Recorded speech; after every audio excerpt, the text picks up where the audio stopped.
Pagi luar biasa. Selamat siang Bapak-bapak perangkat panen, Bapak-bapak pemuat juga driver pengangkutan TBS Ambeling 1. Hari ini Pak, kita akan ada sosialisasi terkait SMK 3, juga percepatan pengangkutan TBS kita dalam upaya memitigasi atau meminimalisir resiko losis TBS kita baik di Ambeling juga di pabrik.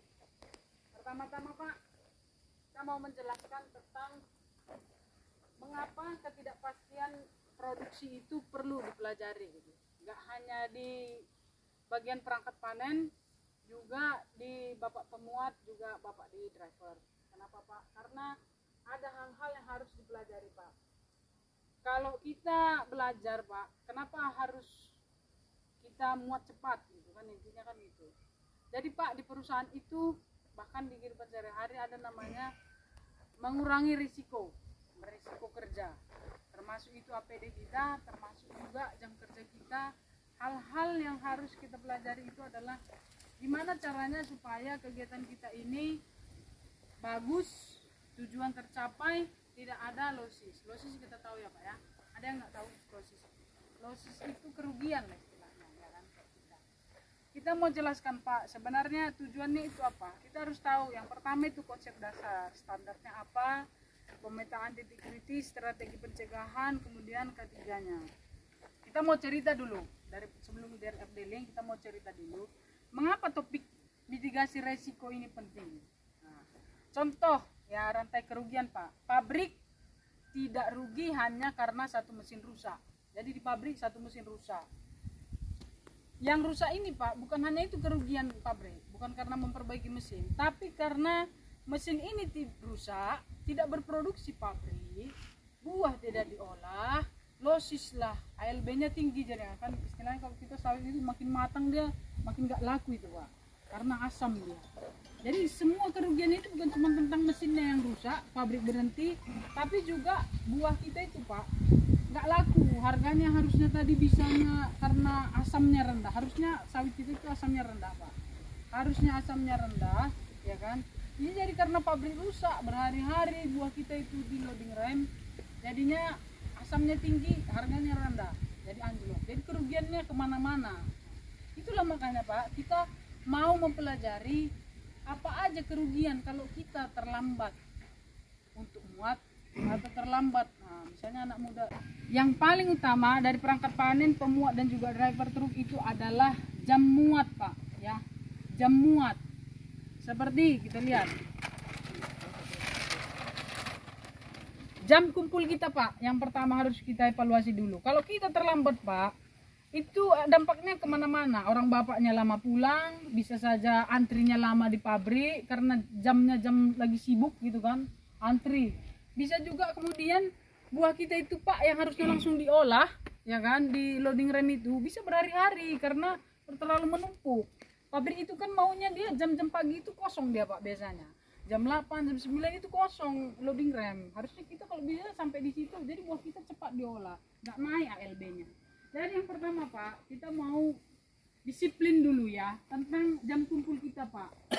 Jam kumpul kita di Ambeling itu minimal dia jam 8 sudah di tempat. Jam 8 Pak, jam 8.00 pagi sudah di tempat. Termasuk itu pemuat, termasuk juga driver. Driver juga truknya, jangan bapaknya yang datang ya kan, truknya nggak ada gitu. Jadi truk, driver sama pemuatnya hadir. Driver, terus pemuat, terus habis itu truknya, termasuk juga P2B pun harus sudah standby nih Pak. Jadi jam 8 kita udah kumpul Pak di sini ya. Kemudian Pak, jam mulai muat ini pun harus konsekuen, kita harus konsisten ya. Ini terlibat di sini mandor panen. Mandor panen itu harus serius bilangkan sama pemanennya bahwasannya jam 9 atau setengah 9 paling lama mengeluarkan TPH. Jangan tunggu semua 3 pasar tembus. Jadi tembus satu pasar keluarkan, tembus satu pasar keluarkan. Jadi si P2B dan juga pemuat ini cepat memuatnya kan gitu. Terus upayakan dia, ini harus koordinasi ya kan, mandor panen sama P2B ini harus koordinasi tentang pasar ya kan. Janganlah pula nanti di sinilah petaannya kan, di sini ada TPH-nya, di sini ada, baru nanti udah muat trip pertama ada lagi di sini kan, balik-balik gitu.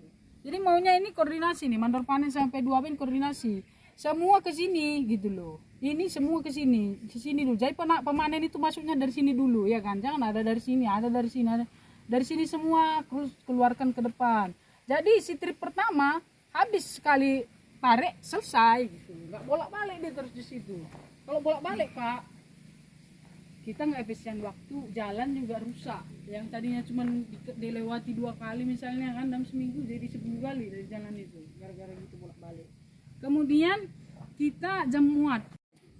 Jadi jam muatnya ini Pak, kita bisa selesai sebelum jam misalnya jam 12.00. WIP kita udah strip 1 pinomat udah siap. Ya kan? Terus antri lagi di sana. Kami gambar. Pos Palang 1. Jadi itu Pak. Selesai kita Pak di sini karena kita ngirim ke Dolo Ilir ya kan.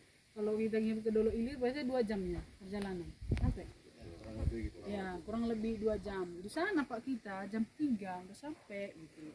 Nah itu dia, kalau kita semakin cepat muat Pak, itu ngaruh kemana-mana, semua ngaruh Pak, termasuk ALT kita, termasuk proses kita tinggi Pak. Apalagi jangan sampai kita malam ya, jujur aja Pak, kalau malam masih tertutup Bapak nggak berondolan itu ya, nah, buahnya aja naik pun syukur kan gitu, buahnya aja pun naik syukur kalau malam ya kan. Tapi syukurlah sekarang ini semenjak Pak Manik jadi pelaksana kita ya kan? Malah suhur dia coba jadi semua lancar gitu loh ya kan, nggak macam pemilihnya Pak Bandot kemarin. Pemilih Pak Bandot kemarin ya kan lambat dirinya, hancur nggak malam terus, pagi-pagi Pak Burle itu kerja pagi ya kumpulkan berondolan. Jadi sejauh ini terima kasih juga lah untuk kinerja kita Pak, pengangkutan terkhusus Beling 1 ya semuanya bagus lah. Kemarin pun kita diuji 60 ton ya, 7 trip bagus lah, walaupun agak ada miskom ya di akhir, tapi itu sudah bagus. Jadi terima kasih untuk kerjasama bapak-bapak semua pelaksana P2B, bapak driver dan pemuat ya. Kita usahakan selalu yang terbaik lah untuk Beling 1, tapi itu juga untuk pemuat kita juga ya sama-sama lah kita berdoa Pak, kita usahakanlah berkeringat Bapak di sini ya, kami pun selalu menghargai keringat orang Bapak. Kita usahakan yang terbaik lah terkait yang kemarin itu ya kan. Mudah-mudahan lah kita selalu usahakan lah, apalagi Beling 1 ya, tetap semangat lah. Kemarin pun ada yang kita tunggulah beritanya ya Bapak-bapak semuanya. Kemudian tentang SMK 3 untuk muat tetap ya Pak ya, helm APD itu lengkap ya. Helm, sarung tangan saat memuat, sepatu boot itu wajib APD lengkap. Kemudian untuk truk karena kita perjalanan jauh, jaring harus tetap tercover dia dari depan sampai ke belakang. Jangan karena kita jaringnya cuma di depannya aja, pantatnya enggak ya kan, ada yang jatuh, ada yang sengaja dijatuhkan. Jangan sampai kayak gitu karena perjalanan kita jauh. Mungkin itu saja untuk sosialisasi kita terkait mitigasi resiko. Topik sadari kita hari ini mitigasi resiko pengangkutan TBS kita di Beling 1. Ada yang ditanyakan Pak? Jelas? Perkenalkan, nama saya Yudis. Saya sebagai pemuat Beling 1. Setelah saya mendengarkan sosialisasi tadi, saya jadi paham pentingnya kecepatan muat supaya buah cepat selesai dan sampai di pabrik. Dengan sekian dan terima kasih.